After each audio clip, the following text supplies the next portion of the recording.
Hello everyone, welcome to my channel. আজকে আমি তোমাদেরকে সংখ্যা পদ্ধতি বা যে নাম্বার সিস্টেম যে চ্যাপ্টার রয়েছে সেই চ্যাপ্টার থেকে 10টি গুরুত্বপূর্ণ অঙ্ক আজকে আমি তোমাদেরকে করে দেখাবো। তো তোমরা যারা সামনে ফুড এসআই পরীক্ষায় বসছো বা যারা পিএসসি ক্লার্কশিপের জন্য ফর্ম ভরেছো তাদের জন্য এই 10টি অঙ্ক কিন্তু খুবই গুরুত্বপূর্ণ।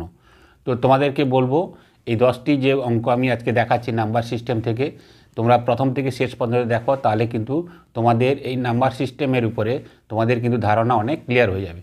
তো প্রথম যে অঙ্কটা দেখো, প্রথম অঙ্কটাতে কি বলছে এখানে যে 4, 8, 7, 6 to 9 সংখ্যাটিকে 7-এর স্থানীয় মান ও প্রকৃত মানের পার্থক্য কত। তো গতবারে বা প্রিভিয়াস যে সমস্ত ফুড এসআই পরীক্ষা হয়ে গেছে বা পিএসসি ক্লার্কশিপ পরীক্ষায় এই ধরনের অঙ্ক এসেছে যে স্থানীয় মান এবং প্রকৃত মান নিয়ে যে সমস্ত অঙ্ক সেগুলো এসেছে। তো সেই হিসাবে প্রথম যে অঙ্কটা সেটা আমি রেখেছি যে এই সংখ্যাটিতে 7 যে রয়েছে 7-এর স্থানীয় মান এবং প্রকৃত মান এর পার্থক্য কত। তো আমাদের একটা জিনিস এই অঙ্কের ক্ষেত্রে আমাদের প্রথমে যেটা জানতে হবে সেটা হচ্ছে কি যে স্থানীয় মান এবং প্রকৃত মানটা কি। প্রথমটা হচ্ছে কি যে স্থানীয় মান, তো স্থানীয় মান যেটা সেটা কি, এবং আরেকটা যেটা দিয়েছে সেটা হচ্ছে কি যে প্রকৃত মান। এই প্রকৃত মান এবং স্থানীয় মান দুটো যদি আমরা ডেফিনেশান বা কাকে বলে সেটা যদি আমরা জেনে নিই তাহলে আমাদের এই ধরনের অঙ্ক আর কোনো অসুবিধা হবে না। তো স্থানীয় মান বলতে কি, যেটাকে ইংরেজিতে বলে প্লেস ভ্যালু তো যে ক্ষেত্রে স্থানীয় মান মানে কি না প্লেস ভ্যালু বা যে স্থানে রয়েছে সেটার তারই মান। তো 7 কোন জায়গায় রয়েছে আমরা একক দশক করে ডান দিক থেকে গুনি, তো সেটা দেখি কী হবে একক, দশক, শতক, হাজার। তার মানে 7 যে জায়গায় রয়েছে বা যে স্থানে রয়েছে সেটা হচ্ছে কি হাজারের ঘরে রয়েছে। সুতরাং 7-এর ক্ষেত্রে তার স্থানীয় মান কত হবে না 7,000 বা 7,000। এভাবে আমরা করতে পারি, অথবা আরেকটাভাবে আমরা করতে পারি যে সংখ্যাটা যেখানে আছে ঠিক 7 আমরা সেখানেই লিখব, তারপরে যতগুলো সংখ্যা আছে তার পরিবর্তে আমরা কি করব না 0 বসিয়ে দেবো। তো এখানে 7-এর স্থানীয় মান কত 7 লিখব, 7-এর পরে কটা সংখ্যা আছে 1, 2, 3, তো 7-এর পরে আমরা 3টে 0 বসিয়ে দেবো 1, 2, 3। আমাদের 7-এর স্থানীয় মান এই অঙ্কের ক্ষেত্রে হয়ে গেল। এবার আরেকটা কি আছে না প্রকৃত মান। প্রকৃত মান মানে কি না যেটাকে বলছে ফেস ভ্যালু। প্রকৃত মান মানে কি অ্যাকচুয়াল যে মান আর কি। তো 7-এর অ্যাকচুয়াল মান কত না 7-এর মান তো 7ই হবে, 5-এর মান 5 হবে, 10-এর মান 10 হবে, 9-এর মান 9 হবে। সুতরাং এটা হচ্ছে প্রকৃত মান বা অ্যাকচুয়াল, যেটাকে আমরা ফেস ভ্যালু বলি। এটাকে বলছে প্লেস ভ্যালু, যে প্লেসে রয়েছে বা যে স্থানে রয়েছে। আর প্রকৃত মান হচ্ছে কি না ফেস ভ্যালু। তার মানে কি এই 7 যেখানেই থাকুক না কেন, প্রত্যেকটা জায়গায় যেখানে যে অবস্থায় থাকুক না কেন 7 যে কোনো জায়গায় যদি এখানে থাকতো তাহলে সেক্ষেত্রে 7-এর মান 7 হতো, এখানে থাকলো 7 আর এখানে থাকলো 7। সুতরাং প্রকৃত মান স্থানের উপরে নয়, প্রকৃত মান হচ্ছে কি না যেখানে রয়েছে যে জায়গায় থাকুক না কেন, যে প্লেসে থাকুক না কেন, প্রকৃত মান সবসময় যেন ফিক্সড থাকবে। সুতরাং 7-এর মান যে অবস্থায় থাকুক যেখানে থাকুক না কেন তার মান কত হবে 7 হবে। তো প্রশ্নে দিয়েছে যে স্থানীয় মান এবং প্রকৃত মানের পার্থক্য কত। তাহলে আমরা স্থানীয় মান পেয়ে গেছি কত না 7-এর হচ্ছে 7,000, আর প্রকৃত মান 7 যেখানে থাক 7ই হবে।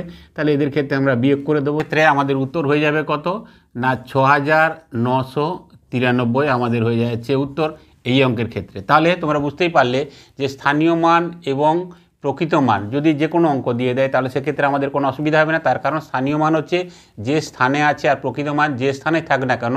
6, 2-এর মান বলতো 2-এর প্রকৃত মান কত 2, 4-এর প্রকৃত মান কত 4, 9-এর প্রকৃত মান কত 9। তো এগুলোর ক্ষেত্রে ফিক্স, শুধু স্থানীয় মান হচ্ছে কি যে স্থানে থাকবে শুধু সেইটুকু। এখন এখানে আমরা দিয়েছি পার্থক্য কত, এর পরিবর্তে দিয়ে দিতে পারে যে দুটো স্থানীয় মান এবং প্রকৃত মান যেটা এখানে রয়েছে তার যোগফল কত। তাহলে সেক্ষেত্রে কী করতাম 7,000 + 7, তো সেক্ষেত্রে উত্তর হয়ে যেত কত না 7,007। যদি বলতো যে স্থানীয় মান এবং প্রকৃত মানের গুণফল কত, তাহলে সেক্ষেত্রে 7,000 × 7, সেভাবে আমরা করে ফেলতে পারতাম। তো সুতরাং এইভাবে যে কোনো অঙ্কই থাক না কেন স্থানীয় মান এবং প্রকৃত মানের উপরে যদি স্থানীয় মান এবং প্রকৃত মান আমরা বুঝে ফেলি তাহলে এই ধরনের অঙ্ক করতে আমাদের কোনো রকম কোনো অসুবিধে হবে না। এই অঙ্কের ক্ষেত্রে দেখো একই টাইপের অঙ্ক, কিন্তু এখানে কি আছে না দশমিকের প্রশ্নটা দেওয়া আছে। সেটা হচ্ছে কি না 0.693432 সংখ্যাটিতে 3-এর স্থানীয় মান কত। তো আমরা যদি দশমিক না থেকে যদি কমপ্লিট নাম্বার থাকে তাহলে সেক্ষেত্রে আমরা জেনে গেছি, কিন্তু যদি এভাবে দশমিকের মধ্যে যদি স্থানীয় মান বা প্রকৃত মান যদি জিজ্ঞেস করে তাহলে সেক্ষেত্রে আমরা কি করব না এখানে একটা জিনিস দেখো যে স্থানীয় মান মানে যে স্থানে রয়েছে। আমরা আগের অঙ্কে দেখেছি, তো 3-এর ক্ষেত্রে জানতে চেয়েছে, তো 3-এর ক্ষেত্রে এখানে যে স্থানীয় মান হবে সেটা কত হবে। তো এখানে স্থানীয় মান কত হয়ে যাবে এখানে না এখানে 3 যেটা রয়েছে 3 তো আমরা লিখবই, এরপরে কি করব না যেহেতু দশমিক আছে তো দশমিক থাকার জন্য আবার কী করব, আমরা গুনে নেব যে দশমিকের উপরে কত নম্বরে 3টা রয়েছে। ঠিক আছে, তো দশমিকের উপরে কত নম্বরে রয়েছে, না 1 2 3 নম্বরে রয়েছে। তাহলে এক্ষেত্রে স্থানীয় মান কত হয়ে যাবে, না 1-এর পরে আমরা ঠিক 3টে শূন্য বসিয়ে দেবো, তাহলে এক্ষেত্রে আমাদের উত্তর হয়ে যাবে। তাহলে আরেকবার বলে নিই যে যখন আমাদের দশমিক ছাড়া যে সমস্ত সংখ্যাগুলো থাকবে সেখানে যদি আমাদের বলে তাহলে আমরা একক দশক করে আমরা সেক্ষেত্রে যদি 3 বলতো, যদি দশমিক এই অঙ্কের ক্ষেত্রে না থাকতো 6 9 3 4 2, তাহলে এক্ষেত্রে যদি শুধু 3-এর স্থানীয় মান বলতো তাহলে সেক্ষেত্রে কী করতাম, না 3 লিখতাম এবং তারপরে ডান দিকে আমরা 2টো শূন্য বসিয়ে দিতাম। কিন্তু দেখবে যে অঙ্কে যখন দশমিক থাকবে এবং সেক্ষেত্রে যদি স্থানীয় মান জিজ্ঞেস করে তাহলে সেক্ষেত্রে কী করবে, না যে সংখ্যাটা আছে সেই সংখ্যাটা লিখবে এবং দেখবে যে ওই সংখ্যাটা দশমিকের পরে কত নম্বরে আছে। তো এখানে 3-এর জানতে চেয়েছে স্থানীয় মান কত, না 3 কত নম্বরে আছে দশমিকের পরে, দশমিকের পরে 1 2 3 নম্বরে আছে। তো 3-এর পরে আমরা 1 লিখব এবং 1-এর পরে আমরা 3টে শূন্য বসিয়ে দেবো। তো এক্ষেত্রে অঙ্ক কত হয়ে যাবে, না 3/1000, এটাই হয়ে যাবে এই অঙ্কের ক্ষেত্রে উত্তর।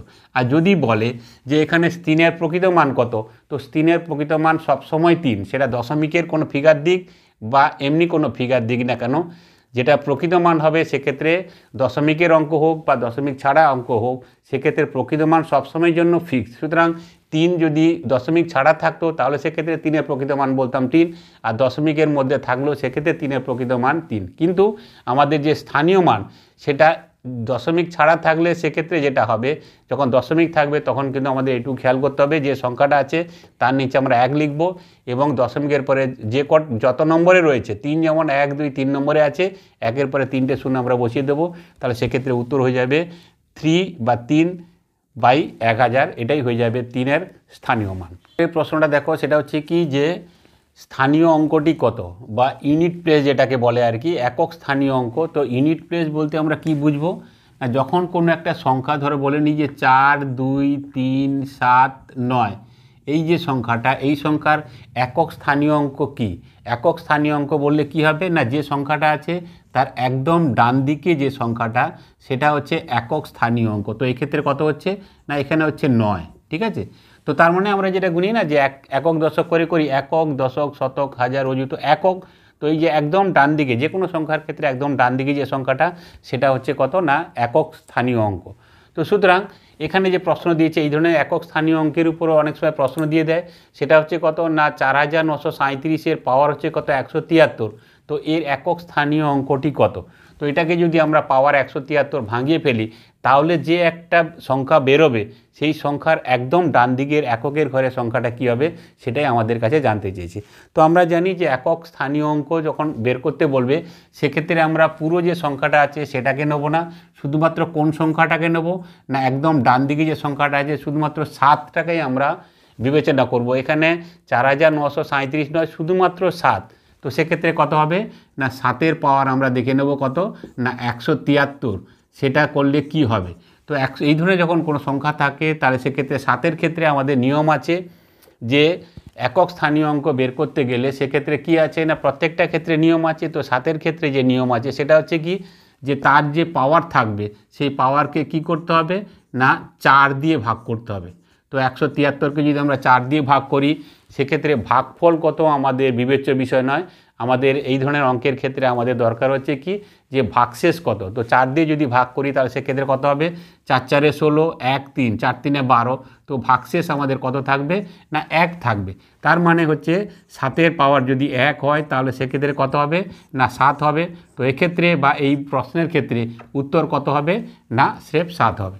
সুতরাং বুঝতেই পারছো, শুধুমাত্র একটা জিনিস এই প্রসঙ্গে বলে রাখি যে 0 0 1 5 6 এই যে সংখ্যাগুলো, এই সংখ্যাগুলোর ক্ষেত্রে কিন্তু কি হবে, না তার পাওয়ার যাই হোক না কেন তার কিন্তু একক স্থানীয় অঙ্ক কিন্তু কী হবে, না একই হবে। তার মানে আমি যদি বলে নিই যে 5-এর পাওয়ার কত দিয়েছে, না 73 দিয়েছে, তো এর একক অঙ্ক কী হবে, না 5 যেহেতু আছে 5-এর ক্ষেত্রে চেঞ্জ হবে না, তো সেক্ষেত্রে তার একক অঙ্ক কী হবে, একক স্থানীয় অঙ্ক না 5ই হবে। সুতরাং 0 1 5 6 এই সংখ্যাগুলো বাদ দিয়ে বাকি যে সংখ্যাগুলো থাকবে তার যদি একক স্থানীয় অঙ্ক বের করতে বলে সেক্ষেত্রে আমরা শুধুমাত্র যে ডান দিকের সংখ্যাটা আছে তার যে পাওয়ার আছে সেই পাওয়ারকে আমরা 4 দিয়ে ভাগ করব। 4 দিয়ে ভাগ করার পরে যে ভাগশেষ থাকবে সেটাই শুধুমাত্র তার পাওয়ার দেবো এবং সেক্ষেত্রে উত্তর আমাদের চলে আসবে যে একক স্থানীয় অঙ্ক কত। তো এই ক্ষেত্রে আমরা 7-এর পাওয়ার 173, 173কে 4 দিয়ে ভাগ করলাম, ভাগশেষ 1 হলো, তাহলে 7-এর পাওয়ার যদি 1 হয় তাহলে সেক্ষেত্রে কত হবে? 7ই হবে। তার মানে এই অঙ্কের ক্ষেত্রে একক স্থানীয় অঙ্কটি কত হবে? না 7ই হবে। এবারের অঙ্কটা দেখো সেই একক স্থানীয় অঙ্ক নিয়ে করা এক্ষেত্রে। তবে এক্ষেত্রে কী দিয়েছে না 3^33 × 5^66 × 7^99 এর একক স্থানীয় অঙ্কটি কত। তো এই ধরনের যখন অঙ্ক দেবে সেক্ষেত্রে আমরা কি করব না 3-এর ক্ষেত্রে আমরা করব 3-এর যদি 33 দেয় তাহলে সেক্ষেত্রে কি হবে না 33কে আমরা 4 দিয়ে ভাগ করব, তাই না? 33কে যদি 4 দিয়ে ভাগ করি তাহলে সেক্ষেত্রে কত হবে না 8×4 = 32, তাহলে 3-এর পাওয়ার সেক্ষেত্রে কত হবে? 1 হবে। এবং 5-এর ক্ষেত্রে দিয়েছে 5-এর পাওয়ার 66, তো 5-এর পাওয়ার 66 যখন 5 থাকবে, শুধু 5 নয়, এর আগের অঙ্কের ক্ষেত্রে আমি দেখালাম যে 0, 1, 5, 6 এই ধরনের যখন সংখ্যা থাকবে তার পাওয়ার যাই হোক না কেন এককের অঙ্ক কি হবে না সেই সংখ্যাটাই হবে। সুতরাং 5-এর যে পাওয়ার সেটা 66 হোক বা 68 হোক বা 100 হোক, যাই হোক না কেন, তো সেক্ষেত্রে তার যেটা একক অঙ্ক সেটা কী হবে না সেক্ষেত্রে 5ই থাকবে, ঠিক আছে? তাহলে আর তারপরে যেটা রয়েছে যে 7-এর পাওয়ার কত আছে এখানে 99 আছে, তো 7-এর পাওয়ার 99 থাকলে আমরা 99টাকে কী করব 4 দিয়ে ভাগ করব, তাহলে 4 2 8, 1 9, 4 4 16, তাহলে সেক্ষেত্রে ভাগশেষ কত থাকবে? 3 থাকবে। তার মানে সেক্ষেত্রে 7-এর পাওয়ার কত হবে না 3 হবে। তাহলে এটাকে আমরা ক্যালকুলেট করে নেবো, সেটা হচ্ছে কত 3-এর পাওয়ার 1 হচ্ছে 3 গুণিতক 5 গুণিতক 7-এর পাওয়ার যদি 3 হয় তাহলে সেক্ষেত্রে কত হবে না 7-এর কিউব। তো 7-এর কিউব কত 343, অথবা তোমরা যদি 7কে আমরা 3বার যদি গুণ করি তাহলে সেক্ষেত্রে হবে 7 7 49, 49-এ 9 নেবো এবং 9 7 63 আমরা সেক্ষেত্রে কত নেবো না 3 নেবো আমরা সেক্ষেত্রে। তাহলে এক্ষেত্রে কত হয়ে যাবে না 5 3 15, 15 3 45, তো 45-এর ক্ষেত্রে আমাদের একক স্থানীয় অঙ্ক সেটা কত হয়ে যাবে না স্রেফ 5 হয়ে যাবে আমাদের এই অঙ্কের ক্ষেত্রে উত্তর। সুতরাং একটা জিনিস দেখো যে সরাসরি অঙ্ক এমনিভাবে দিতে পারে যে কোনো একটা পার্টিকুলার সংখ্যা তার পাওয়ার দিয়ে দিতে পারে, অথবা গুণের আকারে দিতে পারে। তো যেভাবেই দিক আমরা স্থানীয় একক যে অঙ্ক একক স্থানীয় অঙ্ক সেটা আমরা খুব সহজে করে ফেলবো। আগেরটা শুধুমাত্র পাওয়ার দিয়েছিল, এখানে গুণের আকারে দিয়েছে। তো যেভাবে দিক আমরা সেক্ষেত্রে করে নেব। শুধুমাত্র একটা জিনিস দেখব যে পাওয়ারটাকে কি করতে হবে 4 দিয়ে ভাগ করতে হবে, কিন্তু এক্সেপশান কোন ক্ষেত্রে না 0 1 5 6 এই সমস্ত সংখ্যা যখন থাকবে তখন পাওয়ারের দিকে তাকাবো না। 5 থাকলে 5, 1 থাকলে 1, 6 থাকলে 6 বা 0 থাকলে 0। তো সুতরাং এদের ক্ষেত্রে পাওয়ারের কোনো দরকার নেই, পাওয়ার যাই থাক না কেন সেই সংখ্যাটাই হবে। তাহলে সেক্ষেত্রে আমরা বাকি যে দুটো সংখ্যা ছিল তাকে 4 দিয়ে ভাগ করলাম এবং যে ভাগশেষ থাকলো সেটা আমরা তার মাথায় পাওয়ার হিসাবে লিখলাম, এবং সেক্ষেত্রে আমাদের এই অঙ্কের ক্ষেত্রে উত্তর কত বেরিয়ে গেল না 5 হচ্ছে একক স্থানীয় অঙ্ক। এবারের অঙ্কটা দেখো একক স্থানীয় অঙ্ক দিয়ে করা। তো এখানে দিয়েছি এটা দেখার জন্য তোমাদের জন্য যে এই ধরনের যখন মাইনাস থাকবে সেক্ষেত্রে অঙ্কটা কী হবে বা একক স্থানীয় অঙ্কটা কত হবে। তো এক্ষেত্রে আমরা জানি যে 7-এর যদি 95 হয় তাহলে সেক্ষেত্রে কী হবে না 7-এর পাওয়ার কত হবে না 95কে আমরা 4 দিয়ে ভাগ করে দেবো, তাই না? তো 4 দিয়ে যদি ভাগ করি তাহলে সেক্ষেত্রে কত হবে 4 2 8, 1 আর 5 15, তো 4 3 12, তাহলে সেক্ষেত্রে 7-এর পাওয়ার এক্ষেত্রে কত হবে না 3 হবে। এবং 3-এর পাওয়ার যদি 58 হয় তাহলে 58কে আমরা 4 দিয়ে ভাগ করবো, 4 1 4, 1 8, 18 হবে, 4 4 16, তার মানে সেক্ষেত্রে আমাদের ভাগশেষ কত থাকবে না 2 থাকবে। তো এই যদি হয় তাহলে সেক্ষেত্রে কত হচ্ছে না 7-এর পাওয়ার যদি 3 হয় তাহলে 7 7 49 আর 7 কত হবে 343। এই 343-এর ক্ষেত্রে আমরা কিন্তু 3 শুধু নিলে হবে না, অন্যান্য যে অঙ্কের ক্ষেত্রে আমরা যখন এর আগে গুণের অঙ্ক করেছি সেক্ষেত্রে যদি আমরা কি করেছিলাম না যে প্রোডাক্ট বা যে গুণফল হয়েছিল শুধু ডান দিকের সংখ্যাটা নিয়েছিলাম, কিন্তু এখানে যদি আমরা শুধু ডান দিকের সংখ্যা 3 নিই তাহলে কিন্তু আমাদের খুব অসুবিধে হবে। তো এরপরে কি আছে না 3-এর পাওয়ার হচ্ছে কত না 2, তো তাহলে সেক্ষেত্রে কত হবে না 9 হবে। তো এখানে একটা জিনিস দেখো যে কেন আমি 343-এ শুধু 3 নিয়ে নিই, তার কারণ দেখো এখানে যে বিয়োগ করতে হবে শুধু যদি 3 নিই তাহলে সেক্ষেত্রে কী হবে না 9 তো বিয়োগ যাবে না, তাহলে সেক্ষেত্রে কী হবে না তার আগের সংখ্যাকেও নিতে হবে, যেই কারণে আমরা 343 আমরা পুরোপুরি রেখে দিয়েছি। তাহলে এক্ষেত্রে কত হবে 343 থেকে যদি 9 যায় তাহলে সেক্ষেত্রে কত হবে না 334 হবে। তার মানে এক্ষেত্রে একক স্থানীয় অঙ্ক যেটা সেটা কত হবে না 4, এই অঙ্কের ক্ষেত্রে উত্তর হয়ে যাবে। সুতরাং যে ক্ষেত্রে মাইনাস হবে আমরা যখন যোগ করছি বা গুণ করছি, সেক্ষেত্রে কী হবে না, যে সমস্ত সংখ্যাগুলো আছে শুধুমাত্র এককের অঙ্ক যেটা আছে সেটা নিয়ে করলেই হবে। কিন্তু যখন বিয়োগের ক্ষেত্রে আসবে সেক্ষেত্রে কিন্তু এককের অঙ্ক নেওয়া যাবে না। সেক্ষেত্রে কী হবে না, লাস্টে খেয়াল করতে হবে যে পরে যে সংখ্যাটা সেটাই 3-এর থেকে বড় হতে পারে। সুতরাং যে কারণে আমরা এখানে 343 রেখেই দিয়েছি, বা অ্যাটলিস্ট 343 না রাখলেও দুটো সংখ্যা কম করে রাখতে হবে, যাতে আমাদের পরে যদি বড় সংখ্যা বেরোয় সেটা থেকে আমরা সরাসরি বিয়োগ করতে পারি। তাহলে এক্ষেত্রে কত হচ্ছে, 343 থেকে 9 গেলে কত হচ্ছে 334। তো একক স্থানীয় অঙ্ক কত হবে না, একদম ডান দিকে যে সংখ্যাটা 4, তো এই অঙ্কের ক্ষেত্রে উত্তর কত হবে না 4 হবে। এবারে যে অঙ্ক দেখো কি আছে, এখানে অঙ্কতে লেখা আছে যে 3টি ক্রমিক পূর্ণ সংখ্যার যোগফল 102, প্রথম সংখ্যাটি কত। তো এই ধরনের প্রশ্ন, প্রথম সংখ্যাটি কত, মাঝের সংখ্যাটি কত, শেষের সংখ্যাটি কত, সেই ধরনের যে কোনো সংখ্যা দিক না কেন আমরা সহজেই বের করতে পারবো। তো ঠিক একই টাইপেরই অঙ্ক আমি আরেকটা লিখেছি, তো আমরা দুটোই একসঙ্গে করে ফেলবো, তাহলে আমাদের বুঝতে সুবিধা হবে। তো যে টাইপেরই দিক না কেন আমরা কিন্তু করে ফেলতে পারবো। তো প্রথম অঙ্কটা আমরা দেখে নিই, সেটা হচ্ছে কি যে 3টি ক্রমিক পূর্ণ সংখ্যার যোগফল 102, প্রথম সংখ্যাটি কত। তো যখন এই ধরনের সংখ্যা দেবে, ক্রমিক মানে কি পরপর, তার মানে কি 2, 3, 4 বা 17, 18, 19 বা 21, 22, 23 পরপর যে সংখ্যা, তাদের পরপর 3টে সংখ্যার যোগফল 102 দিয়েছে। তো যখন এই ধরনের সংখ্যা দেবে সেক্ষেত্রে কী হবে, যদি 3টে সংখ্যা বলেছে তাহলে আমরা স্রেফ 3 দিয়ে ভাগ করে দেবো। তা 3 দিয়ে ভাগ করলে কত হবে, এখানে দেখো 3 3 9 হবে, 1 2 3 4 12, তো সংখ্যাটি কত হয়ে যাচ্ছে না 34। এই যে 34 বেরিয়েছে, 102কে 3 দিয়ে ভাগ করেছি, তার মানে যে সংখ্যাটা বেরিয়েছে সেটা হচ্ছে কি না মিডলের সংখ্যা, যেহেতু এখানে কটা দিয়েছে না 3টে দিয়েছে, তার মানে সংখ্যাগুলো কী হবে, 34 যেটা সেটা হচ্ছে মাঝের সংখ্যা, তার মানে তার আগের সংখ্যা কত হবে 33, মাঝখানের সংখ্যা হচ্ছে 34 এবং পরের সংখ্যাটা কত হচ্ছে না 35 হবে। তো তুমি দেখে নাও যে সংখ্যাটা বেরোবে 3 দিয়ে ভাগ করার পরে সেটা হচ্ছে কি না সবসময় মাঝের সংখ্যাটা বেরোবে। তো 3টে সংখ্যা যেহেতু আছে, তার মানে 3 নম্বর যেটা সেটা বেরিয়েছে, তো তার আগের সংখ্যাটা কত হবে 1 কম মানে 33, আর পরের সংখ্যাটা কত হবে 1 বেশি, তো কত হবে 35। তুমি যদি যোগ করে দেখো তাহলে সেক্ষেত্রে কত হবে 102, 5 4 9 3 12, 2 হাতে 1, 3 এর 4, 3 7 আর 3 10, তো 3টের যোগফল কত হয়ে যাবে না 102 হবে। তো আমাদের বলেছিল যে প্রথম সংখ্যাটি কত না, প্রথম সংখ্যাটি এক্ষেত্রে কত হয়ে যাবে না 33 হয়ে যাবে। যদি আমাদের প্রথম সংখ্যা না বলে যদি বলতো যে মাঝের সংখ্যাটি কত, তাহলে সেক্ষেত্রে বলতাম 34, আর যদি বলতো শেষের সংখ্যাটি কত, তাহলে সেক্ষেত্রে আমরা বলতে পারতাম সেটা হচ্ছে কত 35। তাহলে এই ধরনের যখন ক্রমিক পূর্ণ সংখ্যা দেবে, পরপর দেবে, তো সেক্ষেত্রে কী হবে, যে কটা সংখ্যা থাকবে তাকে দিয়ে ভাগ করব, ভাগ করার পরে যেটা বেরোবে সেটা হচ্ছে মাঝের সংখ্যা। সুতরাং তার আগের সংখ্যা কি হবে না, যেহেতু পরপর দিয়েছে ক্রমিক সংখ্যা দিয়েছে, তাহলে তার আগেরটা 1 কমিয়ে দেবো এবং তার পরেরটা কতটা 1 বাড়িয়ে দেবো। ঠিক একই ধরনের অঙ্ক দেখো নিচে আমরা নিয়েছি, সেটা কি দিয়েছে যে 4টি ক্রমিক বিজোড় সংখ্যার যোগফল। এখানে পরপর দিয়েছে আর এখানে বিজোড় বলেছে। বিজোড় মানে কি, যেটা 2 দিয়ে ভাগ যাচ্ছে না, তার মানে কত হবে না, একটা যদি 9 হয় তারপরে 11 হবে, তারপরে 13 হবে, বা 21, 23, 25 এই ধরনের সংখ্যাগুলো হবে। তো এই ধরনের 4টি ক্রমিক বিজোড় সংখ্যার যোগফল হচ্ছে 80, শেষের সংখ্যাটি কত। তাহলে এখানেও কি করব আমরা না, যে 80 আছে সেই 80টাকে আমরা কটা সংখ্যা দিয়েছে, এখানে বলেছে 3টে আর এখানে বলেছে কত 4টে, তাহলে 4 দিয়ে আমরা ভাগ করে ফেলবো। তাহলে কি হবে না, যেটা 20 বেরোবে সেটা হচ্ছে মাঝের সংখ্যা, যেটা এখানে করেছিলাম যে 3 দিয়ে ভাগ করার পরে যেটা বেরিয়েছিল সেটা হচ্ছে মাঝের সংখ্যা, কিন্তু এখানে যেটা বেরিয়েছে সেটা হচ্ছে মিডল নাম্বার।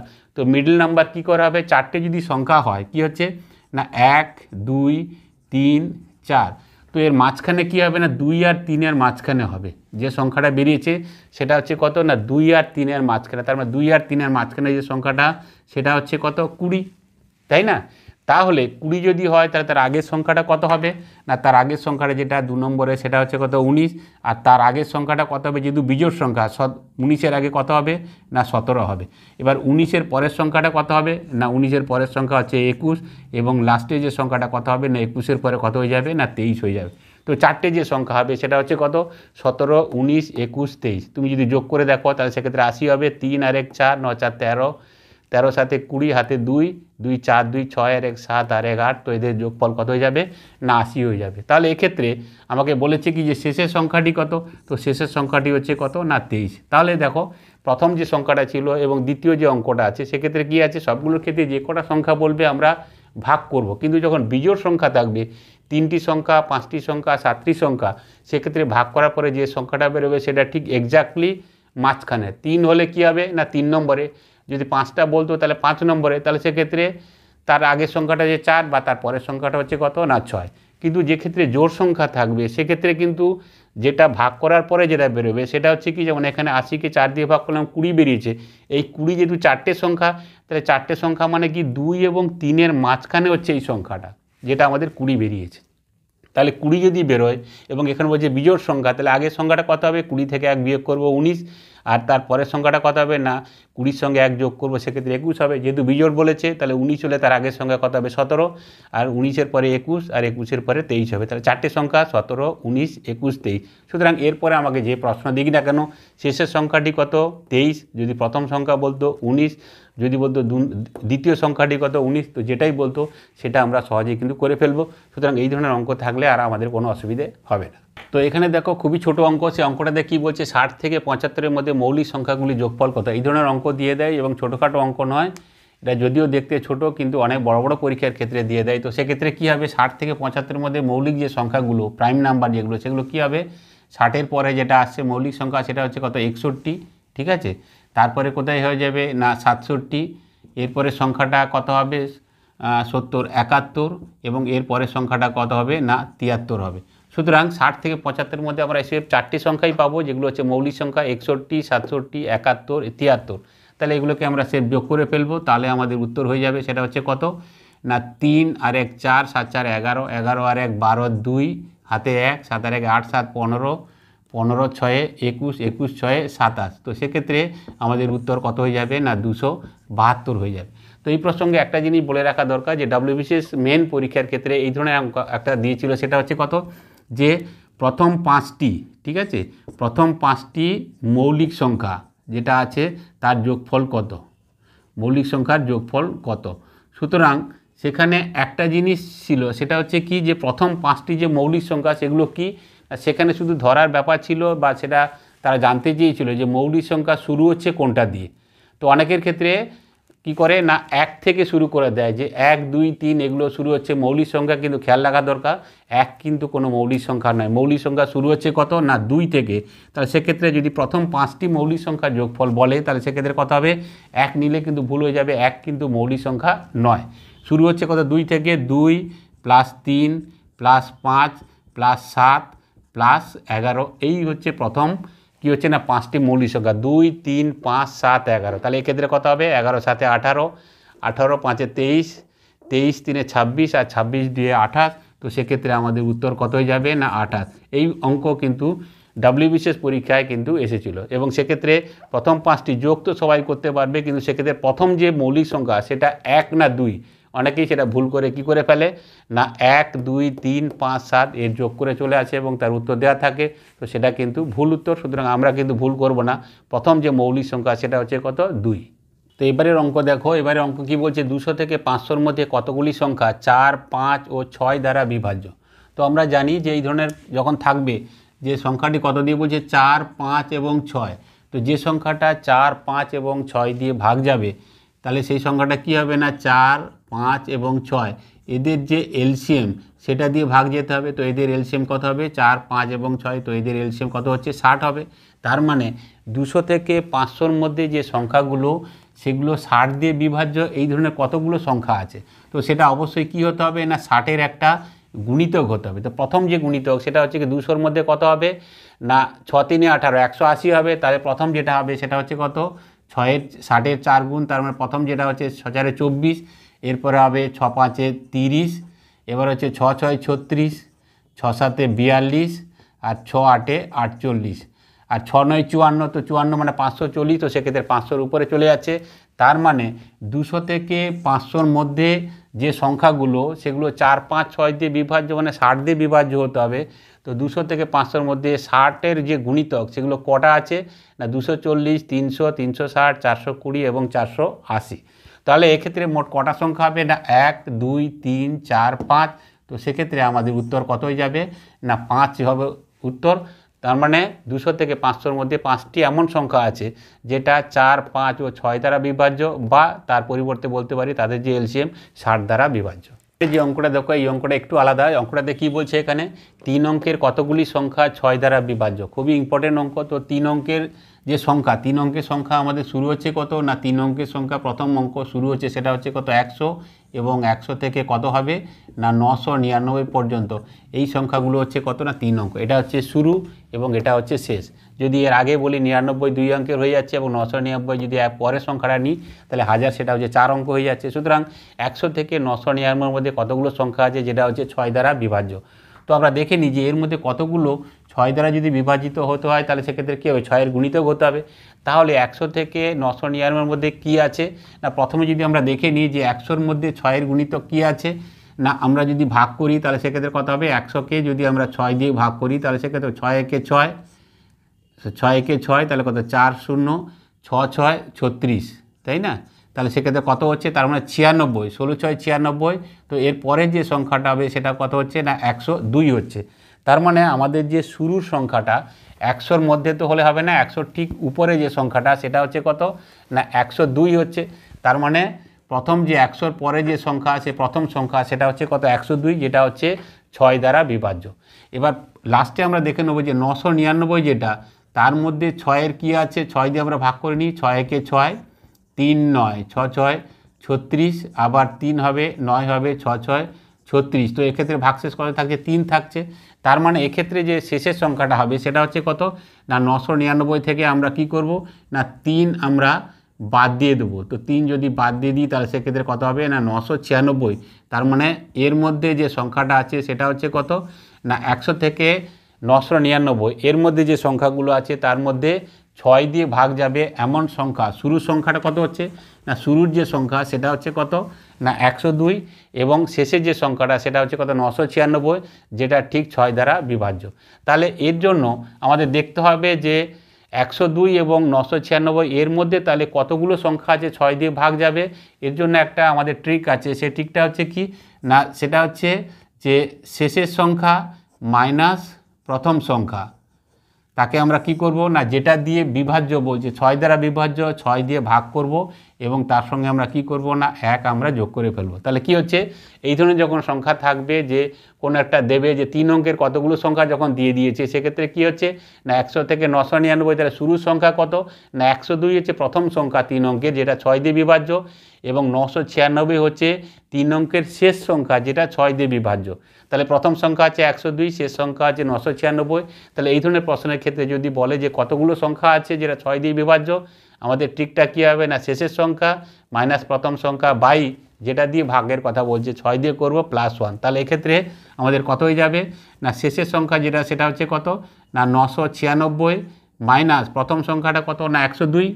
তাহলে 102 এটাকে আমরা কি করব না 6 দিয়ে আমরা ভাগ করব এবং 1 যোগ করে দেবো। তাহলে এক্ষেত্রে আমাদের কত হয়ে যাচ্ছে দেখো না 996কে যদি আমরা 102 বিয়োগ করি তাহলে সেক্ষেত্রে কত হচ্ছে না 894। একে আমরা 6 দিয়ে আমরা ভাগ করব, 6 দিয়ে ভাগ করলে কত হচ্ছে না 6 একে 6 2 9 6 4 24 আর কত হচ্ছে না 24 হলে 5 4 তাহলে 6 9 54 149 + 1। তো সেক্ষেত্রে আমাদের উত্তর কত হয়ে যাবে না 150 হচ্ছে উত্তর। তার মানে 150টি সংখ্যা আছে 102 থেকে 996 বা 100 থেকে 999 মধ্যে 150টি সংখ্যা আছে যেগুলো 6 দ্বারা বিভাজ্য। তাহলে এই ধরনের যখন প্রশ্ন থাকবে প্রথমে আমরা দেখে নেব যে রেঞ্জটা থাকবে তার শুরুর সংখ্যাটা কত যেটা 6 দিয়ে বিভাজ্য এবং শেষের সংখ্যাটা কত যেটা 6 দিয়ে বিভাজ্য। তাহলে এটা হচ্ছে প্রথম সংখ্যা এটা হচ্ছে শেষ সংখ্যা এবং ফর্মুলা বা ট্রিক কী হচ্ছে যে এই ধরনের ক্ষেত্রে যে শেষের সংখ্যা মাইনাস প্রথম সংখ্যা বাই 6 বা যেটা দিয়ে ভাগ করতে বলবে সেইটা +1। তাহলে আমাদের কিন্তু এই ধরনের অঙ্ক খুব সহজে হয়ে যাবে। এবারে যে অঙ্ক দেখো এই অঙ্কটা একটুখানি ঘুরিয়ে দিয়েছে সেটা হচ্ছে কত যে 1 থেকে 200-র মধ্যে কতগুলি সংখ্যা 2 ও 3 দ্বারা বিভাজ্য। তাহলে এক্ষেত্রে আমরা যে আগের সংখ্যাটা দেখেছিলাম বা আগের অঙ্কটা দেখেছিলাম সেটার সঙ্গে একটুখানি ডিফার করছে সেটা হচ্ছে কত না এখানে রেঞ্জ দিয়েছে 1 থেকে 200 এবং এখানে বলেছে 2 ও 3 দ্বারা বিভাজ্য। তো আমরা জানি যে 2 এবং 3 দিয়ে যদি বিভাজ্য হতে হয় তাহলে সেক্ষেত্রে সংখ্যাটা কত দিয়ে বিভাজ্য হতে হবে না এদের যে এলসিএম সেটা দিয়ে বিভাজিত হতে হবে তাই না। তাহলে এক্ষেত্রে 2 ও 3-এর এলসিএম কত হবে না 6 হবে। তার মানে 1 থেকে 200-র মধ্যে কতগুলি সংখ্যা 6 দিয়ে ভাগ যাবে। তাহলে আমরা দেখে নেব যে প্রথম যে সংখ্যাটা সেটা কত হবে। প্রথম সংখ্যা এক্ষেত্রে কত হবে না ঠিক 1-এর পরে যে 6-এর গুণিতক কত আসছে না 6 আসছে তাই না। 6 তো প্রথম সংখ্যা যেটা হচ্ছে 6-এর গুণিতক 1 থেকে শুরু করে 1 2 3 4 5 6 হচ্ছে প্রথম যেটা হচ্ছে 6-এর গুণিতক। তাহলে প্রথম সংখ্যা হচ্ছে 6 এবং শেষের যে সংখ্যা সেটা আমাদের কত হবে না, শেষের সংখ্যা যেটা সেটা হচ্ছে কত না 200কে আমরা 6 দিয়ে আমরা ভাগ করব। 200কে যদি আমরা 6 দিয়ে ভাগ করি তাহলে কত হবে না 6 3 18, 2 0 6 3 18। তাহলে এক্ষেত্রে কত 2 ভাগশেষ থাকছে, তার মানে আমরা 200 থেকে আমরা 2 বিয়োগ করে দেবো। তাহলে সেক্ষেত্রে শেষের যে সংখ্যাটা সেটা কত হচ্ছে 198, যেটা 6 দিয়ে ভাগ যাবে। তাহলে আমরা দুটো সংখ্যা পেয়ে গেছি, সেটা হচ্ছে কত না প্রথম সংখ্যা এবং শেষের সংখ্যা। তাহলে এবার আমরা আমাদের যে ফর্মুলা সেটা আমরা অ্যাপ্লাই করব, সেটা হচ্ছে কি যে শেষের সংখ্যা, ঠিক আছে, শেষের সংখ্যা মাইনাস প্রথম সংখ্যা, সেটাকে আমরা কি করব না এখানে 6 দিয়ে আমরা ভাগ করে দেব এবং এর সঙ্গে আমরা 1 যোগ করে দেবো, তাহলে হয়ে যাবে। শেষের সংখ্যা কত হচ্ছে না 198 মাইনাস প্রথম সংখ্যা হচ্ছে কত 6, এটাকে আমরা 6 দিয়ে ভাগ করছি +1। তাহলে 198 যদি 6 যায় তাহলে সেক্ষেত্রে কত হচ্ছে 192/6 +1। তো 192 যদি 6 দিয়ে করি তাহলে সেক্ষেত্রে কত হবে 6 3 18 আর 6 2 12 +1। তো এক্ষেত্রে আমাদের উত্তর কত হয়ে যাবে না 33 হয়ে যাবে এই অঙ্কের ক্ষেত্রে সঠিক উত্তর। তাহলে বুঝতেই পারছো যে এই ধরনের যখন অঙ্ক থাকবে সেক্ষেত্রে আমরা কিন্তু ঠিক এই টাইপেরই অঙ্ক একটু ঘুরিয়ে আমরা আগের দুটো অঙ্ক করলাম। সুতরাং এই ধরনের অঙ্ক থাকলে সে যে সংখ্যাই বলুক না কেন, যে রেঞ্জ দিক বা যে সংখ্যা দিয়ে বলুক না কেন, আমরা কিন্তু সহজে করতে পারবো। তার জন্য কী হবে না প্রথম যে সংখ্যাটা সেটা এটার ক্ষেত্রে যেমন 6 দিয়ে ভাগ যাচ্ছে, প্রথম সংখ্যাটি কত এবং শেষের সংখ্যাটি কত যেটা 6 দিয়ে ভাগ যাচ্ছে, সেই দুটো আমরা বের করব। তারপর আমরা যে পদ্ধতিতে করছি সেটা হচ্ছে কি না শেষের সংখ্যা মাইনাস প্রথম সংখ্যা ডিভাইডেড বাই যেটা থাকবে, যদি 6 দিয়ে বলে 6 বা যদি 7 দিয়ে বলে 15 দিয়ে বলে যেটা থাকবে সেটা দিয়ে আমরা ভাগ করব +1। তো শেষের সংখ্যা মাইনাস প্রথম সংখ্যা বাই 6 +1। তো এইভাবে আমরা এই অঙ্কের ক্ষেত্রে উত্তর কত হয়ে গেল না 33 হয়ে গেল। সুতরাং অঙ্কগুলো খুবই ইম্পর্ট্যান্ট। আজকে যে অঙ্কগুলো করালাম সেগুলো কিন্তু ফুড এসআই বা পিএসসি ক্লাস 7-এর জন্য বিশেষ করে খুবই গুরুত্বপূর্ণ অঙ্ক। তো আশা করছি তোমরা আজকের এই অঙ্কগুলো বুঝেছো। তো এইভাবে এই ধরনের অঙ্ক তোমরা প্র্যাকটিস করো, তাহলে কিন্তু তোমাদের পরীক্ষায় কিন্তু কোনোরকম কোনো অসুবিধে হবে না। তো আজকের ক্লাস এই পর্যন্ত। আজকের ক্লাস ভালো হলে তোমরা লাইক করো এবং কমেন্ট করে জানিও, আর তোমার বন্ধুদেরকে তোমরা শেয়ার করে দিও। আর এই চ্যানেলে যারা নতুন তারা চ্যানেলটাকে সাবস্ক্রাইব করে দিও এবং পাশে থাকা বেল আইকন প্রেস করে নোটিফিকেশান অল করে দিও। তাহলে যখন আমি এই ধরনের কোনো ভিডিও পাবলিশ করব তার নোটিফিকেশান সবার আগে তোমাদের কাছে চলে যাবে। তাহলে আজ এই পর্যন্ত, দেখা হবে পরের ক্লাসে।